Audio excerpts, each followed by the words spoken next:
चलिए, स्वागत है आप सभी का। और आज कल जो हमने बुद्धि का ट्रिक पढ़ा था उसके विषय में आज विशेषताओं को पढ़ेंगे। जैसा कि हम लोगों ने पढ़ा था कल कि बुद्धि के कौन कौन से तर्क हैं या कौन कौन से बुद्धि के नियम दिए गए हैं, सिद्धांत दिए गए हैं। देखिए, सामान्यतः बुद्धि के विषय में पहली जानकारी जो दी गई वो बिने महोदय के द्वारा दी गई 1904 और 5 के आसपास। बिने महोदय का मानना था कि बुद्धि जो होता है वह एक महत्वपूर्ण कारकों के सिद्धांत में गुणित होता है, लेकिन बिने से पहले भी या बिने के समय भी एक महत्वपूर्ण बुद्धि के सिद्धांत की व्याख्या हम अभी करने जा रहे हैं जो थॉर्नडाइक महोदय द्वारा दी गई थी। उसके बाद हम बुद्धि के सिद्धांतों को एक एक करके पढ़ेंगे। ध्यान दीजिएगा,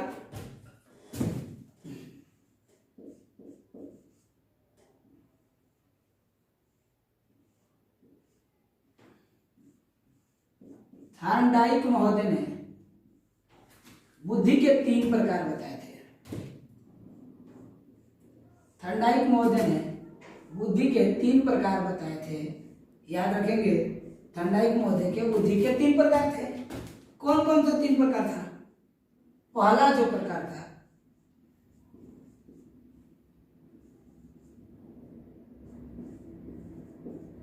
सामाजिक बुद्धि, अमूर्त और थॉर्नडाइक के 3 बुद्धि सिद्धांत, सामाजिक बुद्धि, अमूर्त बुद्धि और मूर्त बुद्धि। जहां तक हम बात करेंगे तो एक एक करके इस पर अध्ययन करते हैं। ध्यान से समझिए, थॉर्नडाइक महोदय ने बुद्धि के 3 प्रकार बताए। पहला सामाजिक बुद्धि, दूसरा मूर्त बुद्धि और तीसरा अमूर्त बुद्धि। तो अब बात करते हैं ये तीनों प्रकार के विषय में अध्ययन। ध्यान से समझिएगा, थॉर्नडाइक महोदय के अनुसार समाज को समझने के लिए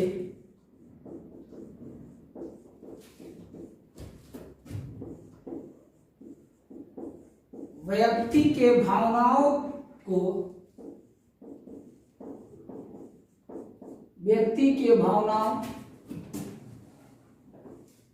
को समझने के लिए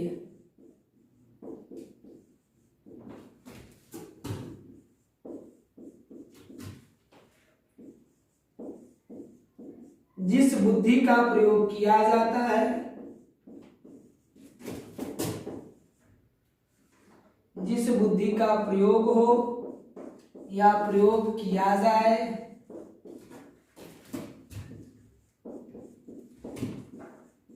वह बुद्धि सामाजिक बुद्धि होता है।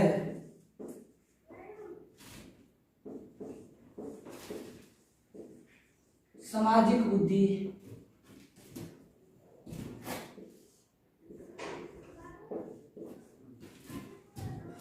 एग्जाम्पल में इस प्रकार के लोग क्या बनते हैं? इस प्रकार के लोग नेता बनते हैं, समाज सेवी बनते हैं,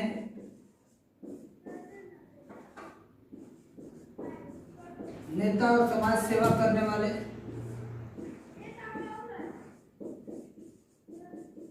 याद रहेगा, थॉर्नडाइक का पहला बुद्धि का प्रकार है। थॉर्नडाइक का दूसरा जो बुद्धि था अमूर्त,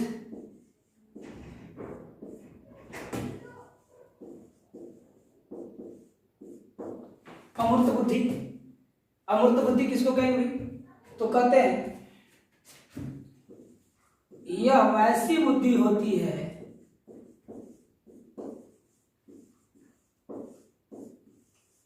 यह वैसी बुद्धि है जिसका प्रयोग करके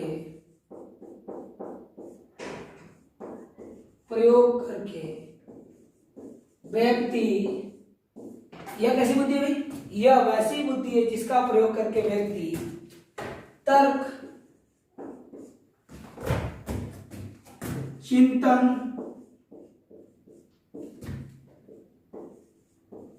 मूल्यांकन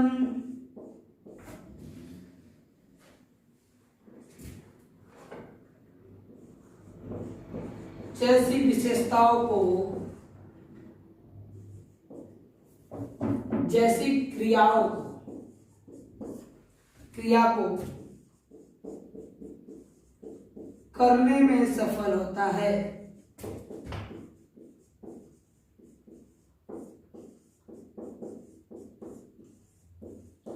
अब इस बुद्धि वाले व्यक्ति क्या बनेंगे, एग्जाम्पल में क्या हो जाएंगे, इस बुद्धि जिसमें अमूर्त बुद्धि होगा वो व्यक्ति क्या बनेगा, ये सामाजिक बुद्धि है।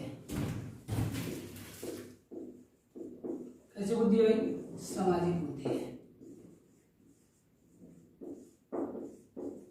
अमूर्त बुद्धि में एग्जाम्पल में क्या बनेगा, एग्जाम्पल में इसके अंतर्गत वैज्ञानिक बनेगा,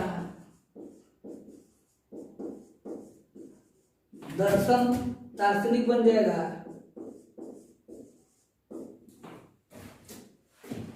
वैज्ञानिक, दार्शनिक, शिक्षक,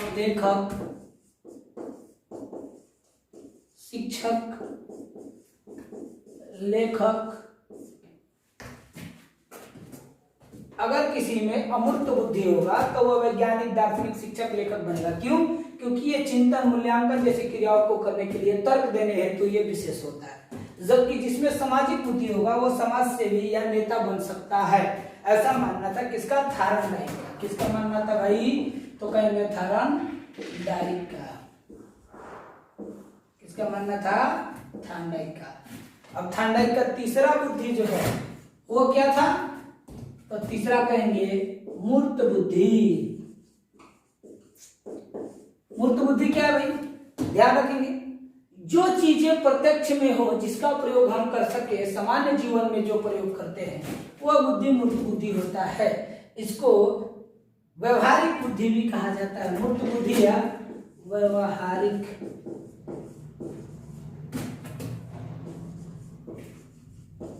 मूर्त बुद्धि या व्यवहारिक बुद्धि। अब मूर्त बुद्धि या व्यवहारिक बुद्धि क्या होता है, इसको हम आगे की ओर लेके चलेंगे। अगर ये दोनों हो जाए तो हम आगे की ओर लेके चलते हैं। थर्ड स्टेप में चलते हैं। मूर्त बुद्धि या व्यवहारिक बुद्धि के ऊपर देखिए सामाजिक बुद्धि को हटा रहे हैं। अब आप लोगों का हो गया हो तो ध्यान से लिख लेंगे। अब चलते हैं हम लोग मूर्त बुद्धि या व्यवहारिक बुद्धि के ऊपर। तो मूर्त मतलब कई बार हमने क्लास में चर्चा भी किया। मूर्त का मतलब उस चीज के ऊपर चिंतन करना जिसको हमने देखा। ध्यान रखना है, मूर्त का अर्थ होता है उस चीज के ऊपर चिंतन करना जिसको हमने देखा।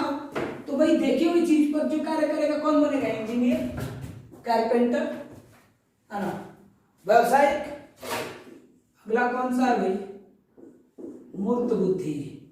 किसका, थार्नडाइक का। क्या बनेगा, कहेंगे वैसी बुद्धि, ऐसी बुद्धि जो प्रत्यक्ष में उत्पन्न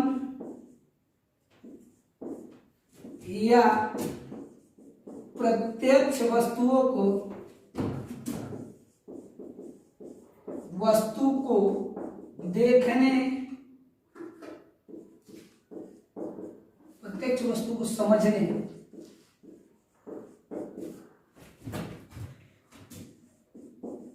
हेतु प्रयोग में लाया जाए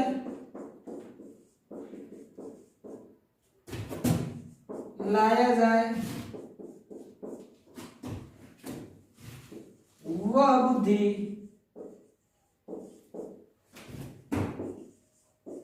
मूर्त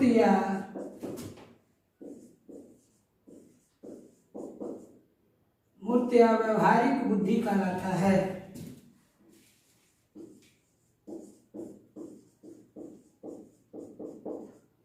व्यवहारिक बुद्धि कहलाता है। एग्जाम्पल में क्या बनते हैं भाई,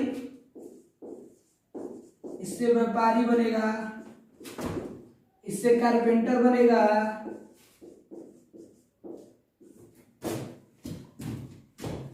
बड़े अब व्यापारिक बन गया, कारपेंटर बन गया, इंजीनियर बन सकता है, मैकेनिक बनेगा, डॉक्टर बनेगा। इस तरह की चीजें मूर्त बुद्धि वाले लोगों के ऊपर जाएगा। समझ में आ गया होगा। यहाँ तक जिसकी बात हम कर रहे हैं थांडाई की।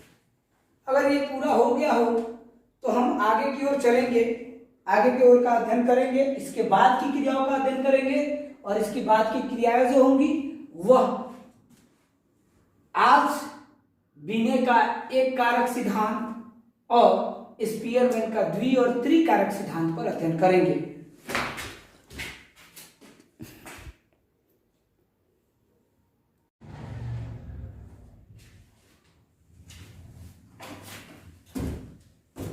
चलिए दोस्तों, तो कल के जो बचे हुए शेष भाग थे, जो बुद्धि का सिद्धांत हमने पढ़ा था, उसके ऊपर हम लोग अध्ययन करेंगे। जो ट्रिक हमने पढ़ा था, एक कारक सिद्धांत, द्विकारक सिद्धांत, त्रिकारक सिद्धांत, समूह कारक सिद्धांत, त्रियात्मक सिद्धांत, तरल और ठोस सिद्धांत, बहुकारक सिद्धांत, बहुआयामी सिद्धांत, त्रिआयामी सिद्धांत, जो कि जेबी गिलफोर्ड ने दिया था, त्रिआयामी सिद्धांत जेबी गिलफोर्ड। तो ये बड़ा कंफ्यूज करता है, त्रिआयामी और त्रिकारक, याद रखेंगे ना, त्रिआयामी जेबी गिलफोर्ड। और आगे बढ़ते हैं, हम लोग बुद्धि का एक कारक सिद्धांत से बात करेंगे। याद रखेंगे, एक कारक सिद्धांत, एक कारक सिद्धांत जो था, इसके प्रवर्तक कौन कौन थे भाई? तो सपोर्ट में थे बीने, बीने ने एक कारक सिद्धांत दिया था। अब बीने महोदय के एक कारक सिद्धांत में क्या था? तो अकेले बीने ही नहीं थे। अब देखिए, इन्होंने कहा कि बुद्धि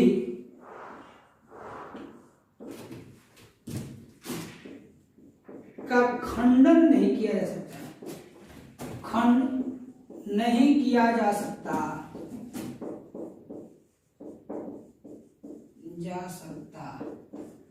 बुद्धि का खंड नहीं किया जा सकता, ऐसा मानना था बीने का। बीने महोदय के अनुसार बुद्धि का सभी पहलू एक खंड के रूप में, एक खंड के रूप में होते हैं, रूप में होते हैं।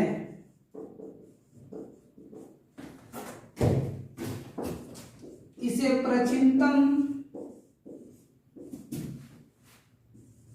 प्राचीन बुद्धि सिद्धांत कहा जाता है।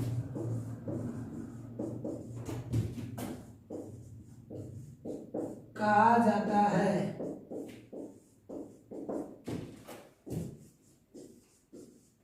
वर्तमान में यह सर्वमान नहीं है। याद रखेंगे यहां तक। आगे चलते हैं। याद रहेगा, बुद्धि का एक कारक सिद्धांत के अनुसार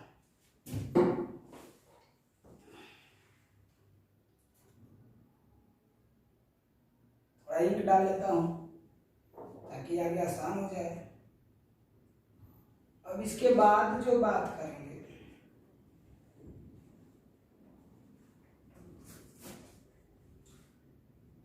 इसके बाद की बात होगी वो होगी स्पीयरमैन से संबंधित। कब दिया भाई? अगर डेट पूछ दिया तब 1904-5।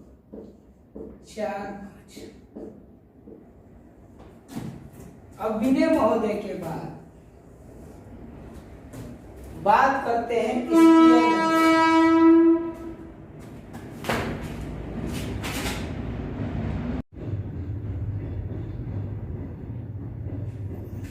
अब बात करेंगे स्पीयरमैन के साथ। तो स्पीयरमैन ने भी अपना सिद्धांत, स्पीयरमैन के कितने सिद्धांत थे? द्विकारक, द्विकारक पहले किसने दिया? स्पीयरमैन। पूछा जाएगा कब दिया? तो सेम टाइम था 1904-1905। क्या था द्विकारक? स्पीयरमैन के अनुसार जो बुद्धि होता है, बुद्धि के दो योग्यताएं हैं।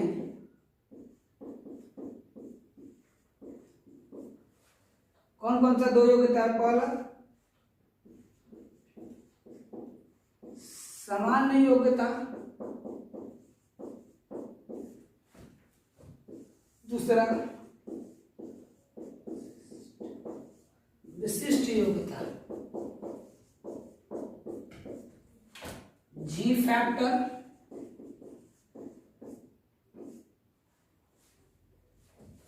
S factor. ध्यान रखेंगे, दो सामान्य योग्यताएं होती है। अब दोनों सामान्य योग्यताओं के ऊपर डिस्कस करते हैं।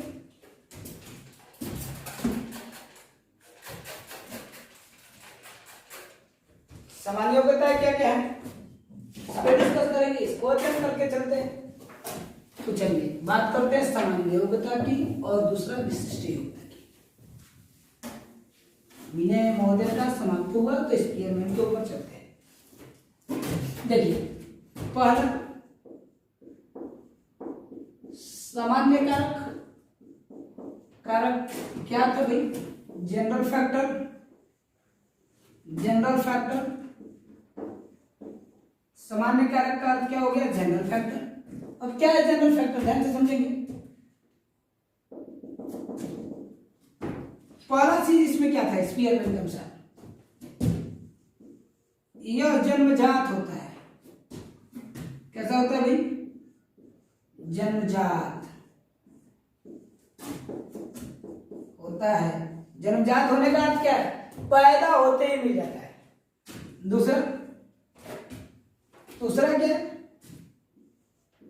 यह लगभग सभी व्यक्तियों में होता है।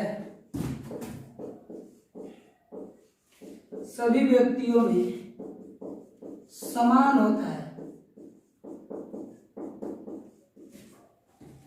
दूसरा इसकी महत्वपूर्ण विशेषता है। तीसरा सामान्य कारक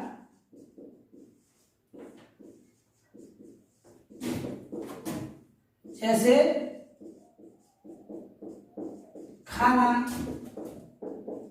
सोना, चलना, हंसना, रोना,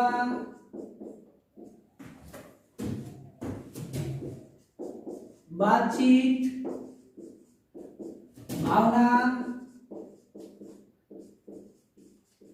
भावनात्मकता, ये सभी व्यक्तियों में सामान्य लगभग होता है, इसीलिए यह सामान्य कारक होता है। यह मूल कारक भी है। कैसा है? मूल कारक है। ध्यान रखेंगे, कैसा कारक है भाई? मूल कारक है। किसके अनुसार? स्पीयरमैन के अनुसार। सामान्य कारक इस प्रकार की क्रियाओं में आ जाती है। अब स्पीयरमैन का दूसरा जो स्थिति था, दूसरा जो स्टेप था, उसको उधर लेके चलते हैं सेकंड साइड में, ताकि आपको आसानी से इसी समय समझ में आ जाए। स्पीयरमैन की दूसरी जो योग्यताएं थी कौन थी? विशिष्ट योग्यता थी। विशिष्ट योग्यता में क्या बात करेंगे? देखिए,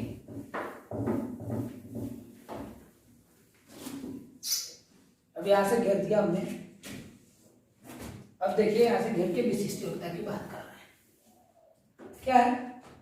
स्पेसिफिक फैक्टर या विशिष्ट योग्यता, विशिष्ट कारक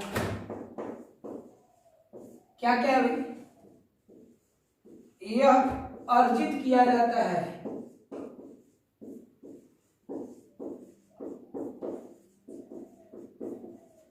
यह अर्जित किया जाता है। कहां से अर्जित करेंगे? परिस्थिति अर्जित किया जाएगा। कहां से? शिक्षा से अर्जित किया जाता है। इस कारक के कारण